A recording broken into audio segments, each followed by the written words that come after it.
This is Mary Yarber, along with Yulu Wang. We conducted research on diet quality and mental health in college students. This study looks at the impact of dietary factors, including intake of protein, sugar, vegetable, and omega-3 fatty acids on depression. The World Health Organization estimates depression will be the second cause of morbidity worldwide in 2020. The Centers for Disease Control show suicide was the second leading cause of overall death in the United States in 2017 among individuals aged 10 to 34. Depression not only has a negative impact on personal life, but also an increase in social and economic burden.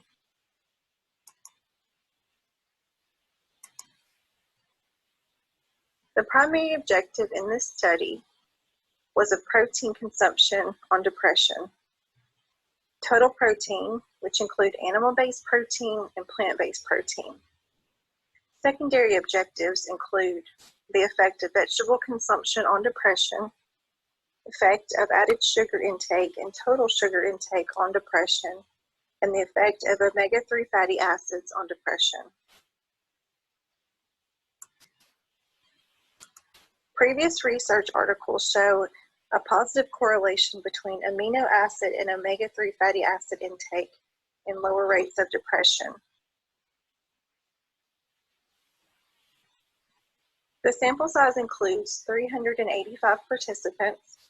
The population covers undergraduate and graduate students on campus. Data from 83 subjects are used for primary analysis.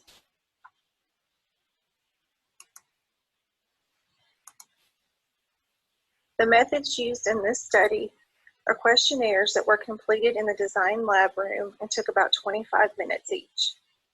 The trained research assistants helped to measure the weight, height, and body composition.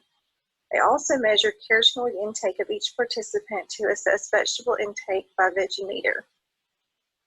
Other dietary and depression information scores were collected by the National Institutes of Health History Questionnaire and Patient Health Questionnaire via Qualtrics survey. The data was analyzed by SPSS.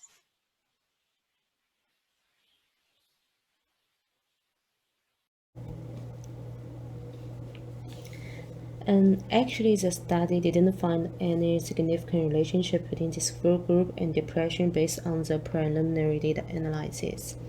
And this graphic is total protein intake and depression. The result is not up to the expectation and other researches. Including other studies, protein-rich diet is related to low depression risk, since tryptophan, one type of essential amino acid in protein foods, can help the body produce serotonin, which is the chemical in the brain that can affect emotions and decrease the risk of depression. And this two graphic is animal-based protein and plant-based protein. Also no significant relationship, but it can be said that the effect of animal-based protein on depression is more obvious than plant-based protein. These two are total sugar intake and added sugar intake. No significant relationship again, but including other research, sugar intake can increase the risk of depression since high sugar diet is always related to overweight and obesity, which was found to increase the risk of depression. Also, the high sugar diet will lead to hypoglycemia, will insulin response, and finally affect hormone regulation and emotions. And these two graphics are vegetable intake and omega-3 fatty acid intake. No significant relationship between depression. These results are also inconsistent with the conclusion from other studies. Vegetable consumption is associated with risk of depression since vegetables are rich in nutrition content like vitamins, minerals, and antioxidants to against depression. And omega-3 fatty acids has a positive impact on neuroendocrine modulation and anti-inflammatory effects and further reduce the risk of depression. Results from the questionnaire completed on campus among college-age students shows no significant relationship between diet quality and depression. Limitation in this research including the small participants list and effects such as environmental, social economics, drugs, and alcohol use were not measured. The sample size for the preliminary data analysis was small, and it's not been large enough to detect any significant relationship in the response for variables. So more detailed data analysis and more accurate conclusion will be drawn at the end of the study.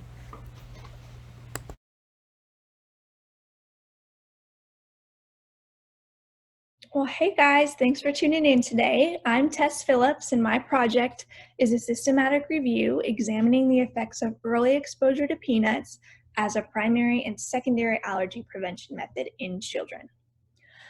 I think it's going to be easiest if I give you a big bird's eye view of this project because you can really easily get lost in all the details if I don't. With a systematic review, you have to follow these things called the PRISMA guidelines, and so that gives you really clear requirements for how to identify, how to select, and how to analyze all the many studies that are out there to create a nice, organized, and cohesive document. Because I was investigating how ingesting the peanut protein when you're young affects the chances of developing a peanut allergy when you're older, I defined the term early exposure as an infant consuming peanut protein before 1 year old.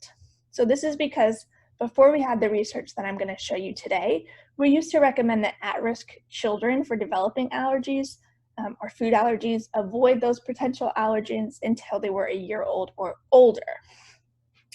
Interestingly, this is one of those rare times where something that we recommended in the past turns out to be exactly the wrong protocol and might actually have led to an increase in the incidence of allergies in the last decade. So anyway, that's just an interesting tidbit. That's how science works. It's always changing all the time.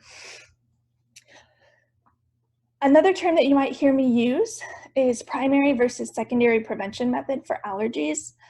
Primary prevention method basically means that before any reaction has occurred, you prevented it. As you all know, allergic reactions can have a really wide range of reaction stage, and it's actually classified in stages 1 through 5. A secondary prevention method would mean that there was a minor reaction to the allergen, like maybe a rash, but it wasn't a full body anaphylactic shock type of reaction. And then finally, another term that you might hear me use is IgE-mediated allergy. So this is a specific type of allergy that's caused by an immunoglobulin E antibody that's food allergen specific. An allergic reaction is basically your body's reacting to some sort of perceived threat. So a food allergy is the body reacting to a non-threatening food protein as if it is a threat, and it mounts an attack against that perceived threat. But because there isn't any real danger, it's really bad for your body. So choosing an IgE-mediated allergy for this project was the easiest because one, it's a really fast reaction. So if you have an IgE-mediated allergy, the reaction is going to occur within an hour, 2 hours, or so after ingesting that protein versus it being several days later. And finally, you can determine it with a blood test, so it's a lot less likely to experience false positives or things like that. And it eliminates just some of the trouble that you might run into with parents saying that their baby is allergic to something when you don't really know that for sure. Okay. So why should you care? Peanut allergies can be very severe. It seems to act differently from many other food allergies that we've studied. It's the leading cause of food allergy-related death, and they are very unlikely to be outgrown compared to many other food allergies, which are outgrown as you enter adulthood. So that becomes a really big deal. It's also becoming more prevalent. The number of those diagnosed with peanut allergy has tripled since 1997. And then finally, a more sociological issue, but still pretty relevant, is that the EpiPen pricing is a total nightmare, and it can cost up to $700 per dose. And this is a drug that you're really supposed to replace every 6 months, regardless of whether or not you used it. So that can really add up for a family here in America. If you just truly can imagine not being able to go into like an ice cream store because they would serve peanuts as toppings, or never being able to grab chips from the same bag as someone because they might have a little bit of peanut protein contamination on their hands. That's a really hard life. And so it's important just that we do care about the topic. It really affects quality of life of our patients and our clients, and it could be you or it could be your kid. Okay, so the 3 main studies that I analyzed in my review were: 1, does an early exposure to the peanut allergen decrease the incidence of peanut allergies in kids greater than 3 years old? 2, if there is an effect, is it only in at-risk infants, or does it actually work in all infants? And 3, does typical consumption act the same as an avoidance group in these contexts? So in other words, is it only a protective effect if you consume the peanut protein several times every single week for your whole life, or can you just kind of eat peanuts here and there and still be decreasing your risk of developing the allergy?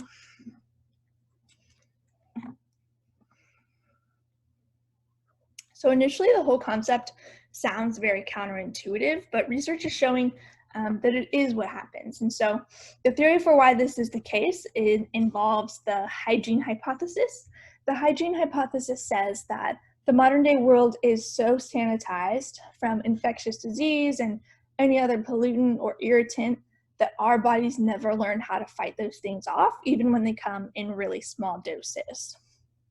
And so when we finally are exposed to it, we're very sensitive. And that's the same with allergies. Peanut allergies are more common in first children than they are in siblings or younger siblings. They are less common in immigrant children or in children that were raised in other less developed countries. And they are more common in homes with low LPS. And so that's a measure that scientists will use to see how clean your home is. In choosing which studies to include, I chose studies that used generally healthy infants from 0 to 12 months old. I didn't have any language restrictions, but because of the factors that I just mentioned on the previous slide, these studies did have to come from developed countries that were similar to the US. I also only used studies that used more than 100 participants and only studies that were from 2010 or beyond. I used the Scopus and EBSCO database via the MSU library website, searching keywords like early exposure and peanut allergy, or early introduction and peanut allergy, and a few more. I also used only articles from 2010 and beyond, and I sorted them from the most cited down to the least cited. Those very high standards left me with a whopping 2 articles to analyze in my review, but they are very high quality studies. So the 2 studies were the LEAP trial and the EAT trial. They're both from the UK, which is pretty similar to the US. The first study, the LEAP trial, looked at at-risk infants, so meaning they had a different food allergy or they had eczema, which is a marker of being prone to food allergies. They used 640 participants that were aged 4 to 11 months old that they randomly assigned to an avoidance group or an early exposure group. The early exposure group in this study was instructed to consume 2 grams of the peanut protein 3 times a week, and they did their recheck for allergies at 5 years old. The EAT trial used more participants, so they had 1,303 participants complete the study, and they looked at several different types of food allergies like wheat and fish and peanuts, so was just included in that list. It wasn't the main focus of the study. Infants were 3 to 4 months old when they started the study, and they differed a little bit from the first study in that they randomly assigned participants to an early exposure group or to, and their control group was not an avoidance group. They just told their babies to feed them. However, they would normally feed them without any restrictions. So they did have an early exposure group where parents were instructed to regularly give their infants those possible allergen-containing foods, and then they had a control group which wasn't given any instructions on how to feed their infants. So in other words, they might have had peanuts, they might not have had peanuts. And this study did their recheck at 3 years old. I will say that while both of these studies were really high quality, one potential flaw is that they both relied pretty heavily on parental surveys and interviews to determine compliance. And so, of course, parents could theoretically lie and say they've been sticking to a protocol when they really hadn't. But interestingly, there's been some unrelated studies that looked into whether or not parents were stretching the truth on their reports about what their kids were eating by testing for peanut dust in the kids' beds. And they find that there was actually remarkable consistency between what parents reported their kids were eating and the amount of peanut dust that they found in the kids' beds. Both studies had a lot of participants drop out before the recheck period. And finally, neither study actually used blood tests to determine the presence of the peanut allergy. They used a skin prick or an oral food challenge. So these are still really great ways to tell if you have a specific food allergy, but the blood test just would have been a little bit more sensitive. Okay, so on to the results. The first LEAP study with the at-risk infants showed that if you avoided peanuts entirely, you developed the peanut allergy in 13.7% of cases. If you were in the early exposure group and you were regularly ingesting 2 grams of peanut protein at least 3 times a week, you only developed the peanut allergy in 1.9% of cases. So that's pretty astounding. Similarly, the EAT study, this is the one that looked at all the different food allergies, including peanuts, found that if you were in the standard introduction group, so you were exclusively breastfed for 6 months, and then you just did whatever. You might have eaten peanuts, you might not have, but you didn't have to stick with a regimen of ingesting peanuts. Those infants developed the allergy in 2.5% of cases, but for those who were instructed to consume the peanut protein regularly, 0% of them developed the peanut allergy at 3 years old. So that's also pretty remarkable results. Interestingly, this EAT study also found that this effect was truly only peanut specific, and it did not work for the other foods that they tested. So none of the other food allergies that we've studied in this context seem to react this way. So the implications of these 2 studies are that 1, early exposure helps both at-risk and non-at-risk infants lower the chances of developing a peanut allergy. 2, this is peanut allergy specific. So don't try this at home for anything that you could be allergic to. For some reason, the peanut protein's epidemiology is just different. And 3, it shows that there is certainly more benefit to a regimen of regular consumption. So consuming it consistently multiple times a week definitely seems to have more benefit than just casually eating them, here and there at a normal pace. But some exposure is better than an exposure at all. There are, of course, some questions that we don't have the answer to yet. Those are, 1, is this dose dependent? Would this work if you had 1 gram of peanut 2 times a week? Would that have the same effect, or does it need to be 2 grams or 3 grams? 2, is it frequency dependent? So do you need to have the peanut protein every week, every 2 weeks? How does breastfeeding affect this? Is there a cutoff or a window of sensitization? So I looked at infants from 3 to 11 months old, but what if we just isolated infants that were only 5 months old or only 9 months old? And so those are other questions that will be investigated in future research. Maybe I'll look into that when I go for my PhD. So that's all I have for you. These are some of my references. Thank you guys so much for watching.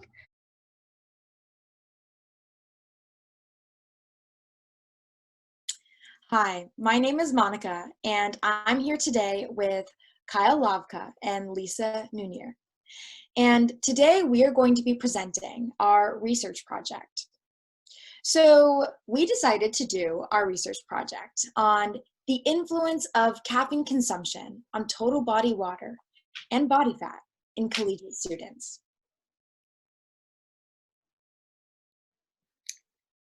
Research objectives. One article that we looked at said that 92% of college students consume caffeine, and caffeine is thought to be a diuretic. So with all these college students consuming caffeine, is it affecting their hydration? Primary objective is to investigate the effects of caffeine consumption on total body water in college students. And caffeine is also known for its short-term boost in metabolic rate and thought to be an appetite suppressant. So our secondary objectives: is there a relationship between body fat percentage and caffeine consumption? And we're looking to see, is there a dose response associated with caffeine intake? Hypothesis. Since caffeine is known to be a diuretic, and it's assumed that most college students consume caffeine on a regular basis, it's hypothesized that college students' total body water would be affected by caffeine consumption. And caffeine is also known for that increase in your metabolism, which helps with fat burning and thought to help you eat less. So we would also hypothesize that students who consume caffeine in the moderate to high range will have a lower body fat percentage than students who consume caffeine in the low range. And the next few slides are summarizing the articles that we looked at in our literature review. And though the data was varied slightly, some results found that caffeine consumed in higher amounts, like 500 plus milligrams a day, did have a very slight effect on total body water. But the general consensus was that caffeine consumed in low to moderate amounts did not affect total body water. And those people who consumed caffeine on a regular basis in higher amounts did have a lower body fat percentage than those people who consumed little to no caffeine.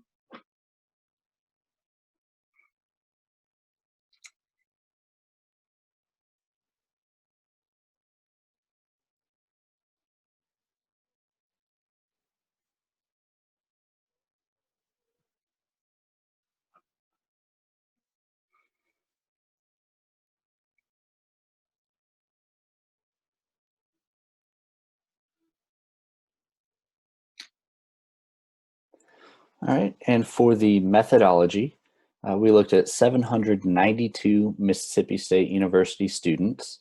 There were 641 females, 151 males, and the data we used was from an existing data set, an existing study that was identifying polymorphisms of taste receptors as biomarkers or risk factors for obesity. And the data set was provided by the Mississippi State University Food Science, Nutrition, and Health Promotion Department. We organized our students into 3 groups based on their caffeine consumption. Our low caffeine consumption was 0 to 299 milligrams. Moderate caffeine consumption was 3 to 400 milligrams. And high caffeine consumption was over 401 milligrams per day. The FDA defined moderate caffeine consumption as 300 to 400 milligrams per day. And to analyze this data, we did a MANOVA. And so we were looking at the effect of total body water total caffeine consumption on total body water and its effect on fat-free mass. And we use SPSS to assess this. Our results. So with the first part was that MANOVA, the multivariate analysis, that was non-significant. We came up with a p-value of 0.618. And just to confirm this, we also did a follow-up univariate ANOVA. So we looked at each factor individually. And also we did find that that was not significant. And so the effect of caffeine on total body water was a p-value of 0.653, and the effect of caffeine on fat percentage was 0.392. And here we do have our graphs showing our 3 groups of caffeine consumption as well as the average amount of total body water within each group. So you can see there is some changes within each group. So the highest caffeine consuming group did have less body water in their body, but the results were non-significant. And this also shows with our fat percentage. The lowest fat percentage group was also the highest caffeine consuming group, but again, the results were non-significant. Limitations of this study. We did not do gender, looking at variances in gender, just because there were so few males compared to females within the sample population. It just wasn't enough to really give a true accurate representation. And the data that was collected was from like a food frequency questionnaire, and that can kind of maybe not give the most accurate results when you're looking at caffeine. Oftentimes people can underreport or overreport some foods, so it may not be the best tool to use in this situation. And also, again, with self-bias, so people can underreport consumption because they may not realize that certain drinks have caffeine in them when they actually might. And also, we are using bioelectrical impedance for the fat and water composition, so that, you know, is not as accurate as if we had used a bod pod or a DEXA.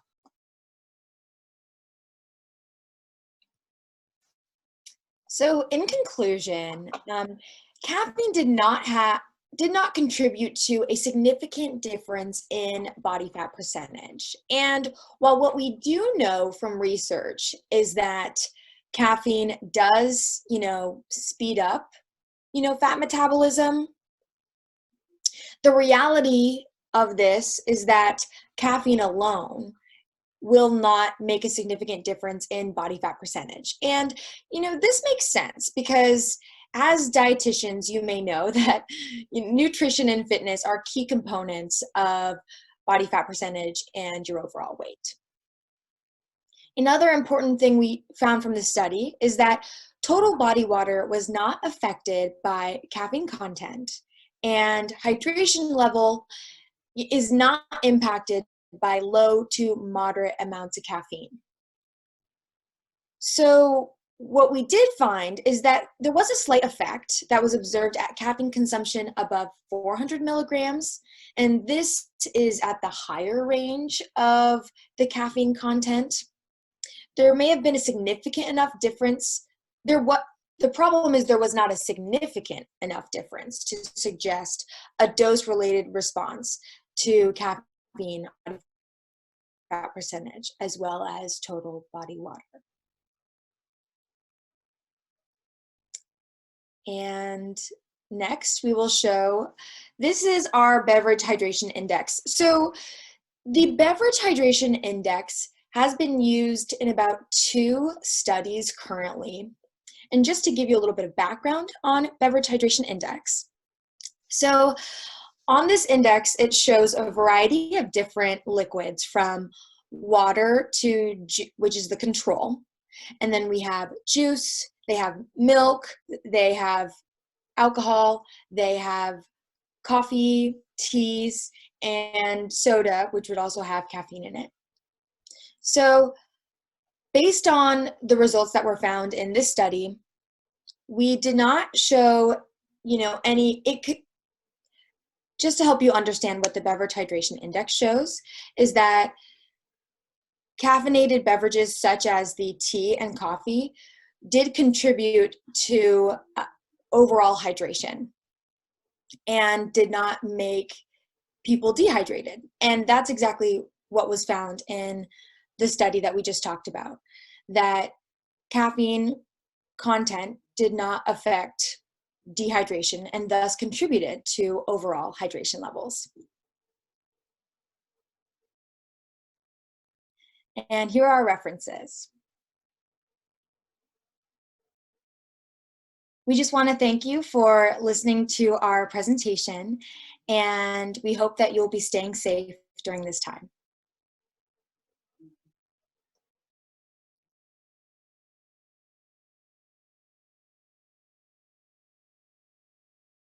Hi everyone, my name is Junqi Wang, and today I'm going to talk about my study, which is narrative review of the relationship between sleep duration and type 1 and type 2 diabetes. First of all, a little bit overview on diabetes. Type 1 diabetes are insulin dependent. The cause could be autoimmune, genetic, or environmental, and it usually occurs in children or young adults. Type 2 diabetes are non-insulin dependent. They're characterized by insulin resistance or relatively insulin deficiency.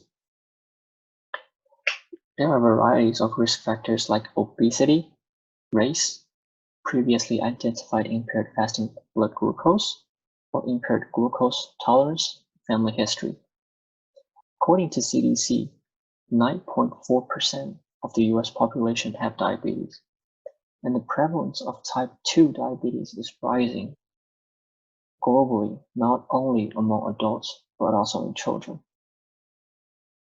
So among the most articles that I reviewed, most of the studies categorized the sleep duration as short sleep duration, normal sleep duration, and prolonged sleep duration.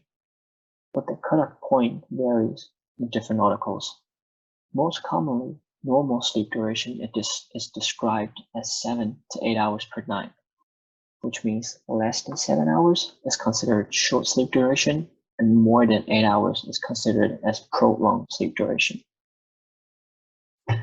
So the objective of this narrative review is to explore the association between sleep duration and the risk of diabetes by reviewing previous lectures among various ethnicities and age group.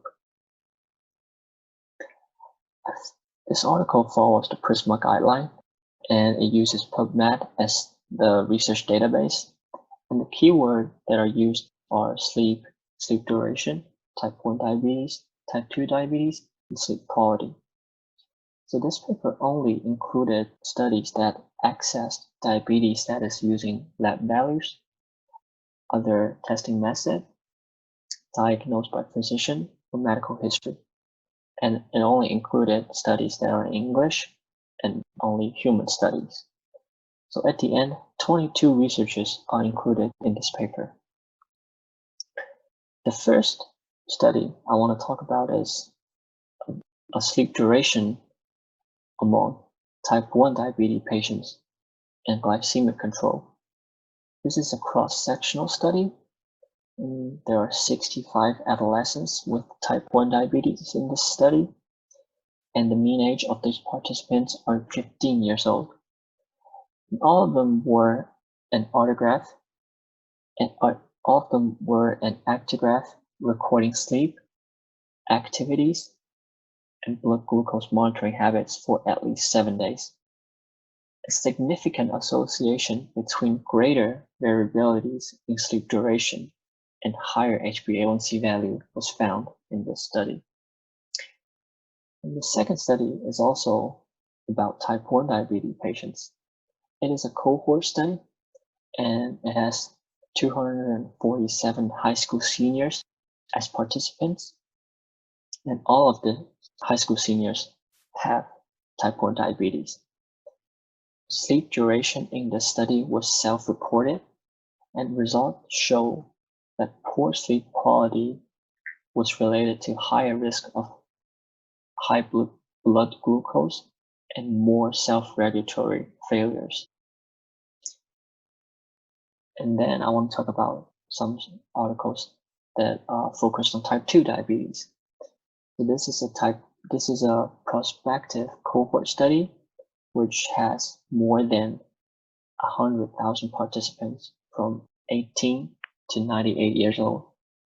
In this study, those participants who have prolonged sleep duration, which is categorized as more than 8.5 hours per night, are associated with higher diabetes risk compared to the reference group where participants are 7-hour sleepers, which is considered as normal sleep hours. And the last study I want to talk about in this presentation is also focused on type 2 diabetes. It is a cohort study. It has more than 10,000 subjects from China And sleep quantity was measured as self-reported and is categorized as less than 6 hours, 6 to 8 hours, and more than 8 hours per night. And type 2 diabetes was assessed by fasting blood glucose. And the study results show that the relative risk of development of type 2 diabetes is higher in subjects with short sleep durations, which is less than 6 hours per night. So I divided the result in 3 different categories. So inadequate sleep duration, which is less than 7 hours per night, has no direct relationship between type 1 diabetes, but it increases the risk of hyperglycemia in type 1 diabetes patients and increase the risk of developing type 2 diabetes. And sleep restriction reduces insulin sensitivity in type 1 and type 2 patients and increases HbA1c, impaired glycemic control, and increased nocturnal blood pressure.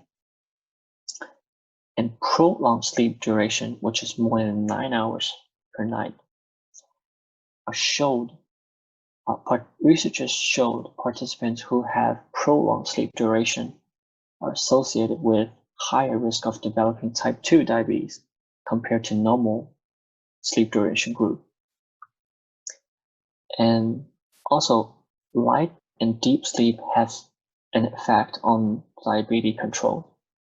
Insulin sensitivity was reduced following a single night of partial sleep distribution in adults with type 1 diabetes with normal BMI. And deep sleep was associated with reduced HbA1c in diabetes patients. And discussion. Abnormal sleep duration has adverse effects on overall health. A U-shaped association between sleep duration and incidence of type 2 diabetes was found. Chronic sleep restrictions can lead to insulin resistance, which in turn can increase the risk for complications. And sleep apnea is common in patients with insulin-dependent diabetes and is the main cause of non-dipping blood pressure pattern in those patients. There are also some limitations that I found that this study showed. Sleep duration is mostly self-reported, which means it's not the most accurate method of data collection. The causal relationship between sleep duration and diabetes could be reversible due to uncontrolled factors such as BMI, such as ethnicity, and family history.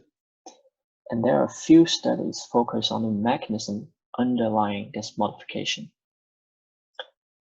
So implication that this study showed is 7 to 8 hours of sleep should be recommended to the public to prevent the development of type 2 diabetes and type 1 diabetes related complications. And more studies should focus on the underlying mechanism, and more studies should focus on elder adults with long-standing type 1 diabetes.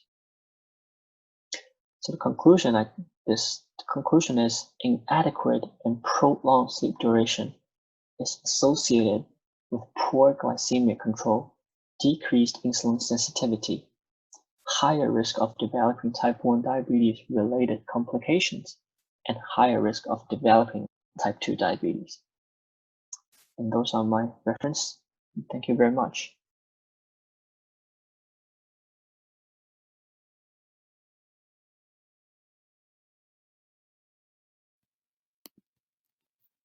Hi, my name is Carly Mapp, and I wanted to talk to you about the differences between body composition and lifestyle factors in vegetarian and non-vegetarian women. This is the research that is still ongoing, that I'm still conducting, but I want to talk to you about what I have. So the typical Western diet has been defined as a chronic overconsumption of diets high in fats and sugars.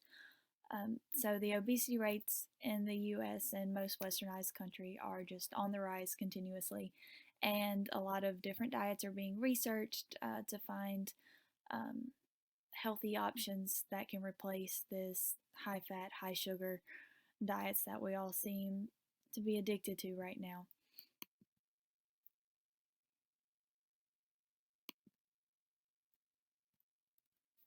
So going through other studies that have been done on vegetarians, I have found that they have consistently shown to have a lower body fat percentage and fat-free mass than non-vegetarians. They also have shown to have a lower BMI and body fat percentages than those who do eat meat. So the overall aim of my study is to analyze the differences in BMI, waist to hip ratio. The different types of vegetarians that I'm looking at are lacto-ovo vegetarians, which include dairy and eggs in the diet, lacto-vegetarians, which includes dairy but excludes eggs, ovo-vegetarians, which includes eggs and excludes dairy, pesco-vegetarians, who include fish in their diet, and vegans, who include no animal products whatsoever. So the different levels of meat intake that I am looking at are very low to low intake, which is 0.1 to 11.9 grams per week. The moderate intake, which is 12 to 17.9 grams per week, and high intake, which is anything greater than 18 grams per week. So my methodology is a dietary survey. I look at the protein, carbohydrates, and fats intake along with vegetable and fruit consumption. There's a personality survey. It'll analyze the differences between the personalities of vegetarians and non-vegetarians. There'll be an exercise survey to look at exercise habits between the two groups, and measurements that will be height, weight, and waist and hip measurements, which I will be looking at BMI and hip to waist ratio. So for data collection, continuous variables include age, weight, height, BMI, and waist to hip ratio. For statistical analysis, I am using SPSS. The lifestyle factors I'm looking at are dietary habits, of course, smoking habits, alcohol consumption, and exercise habits. I want to look at the differences. Do vegetarians lead a healthier lifestyle, or is there really no difference between the two? So what have I found so far? Well, I am still going through data. As of right now, I have 27 vegetarians data that I can look at, but I have about 10 more pending. But for low to very low meat intake, I have 226, moderate meat intake 152, and high meat intake 306 participants. So to look at the BMI compared of where I'm at so far, these are how many out of each group are in each category, if that makes sense. So for vegetarians, there was only one person who was underweight. For very low to low meat intake, there was 5 underweight, and for moderate meat intake, 10 underweight, and high meat intake, there was 1 participant who was underweight. And that's just the same thing throughout every category. At the very bottom down here has the total of how many participants were in each category, to give you a better idea of how many, like proportionally, what's going on. So the mean fat percent compared, so for vegetarians, the mean fat percent was 26.56. The very low to low meat intake was 26.738. Moderate meat intake 27.642. High meat intake is 27.308. So there's really not a huge difference between the two, honestly. So for vegetarian and very low meat intake, mean fat percent was lower, which is what I expected, and I expected moderate and high meat intake to have a little bit of a higher fat percentage. So for the mean fat mass compared, vegetarians 44.059, very low meat intake was 41.0 036. Moderate meat intake was 44.573, and high meat intake was 43.802. So for moderate meat intake, they had the highest, followed by vegetarian, which was kind of surprising. I expected that to be lower, but so far it has not been lower.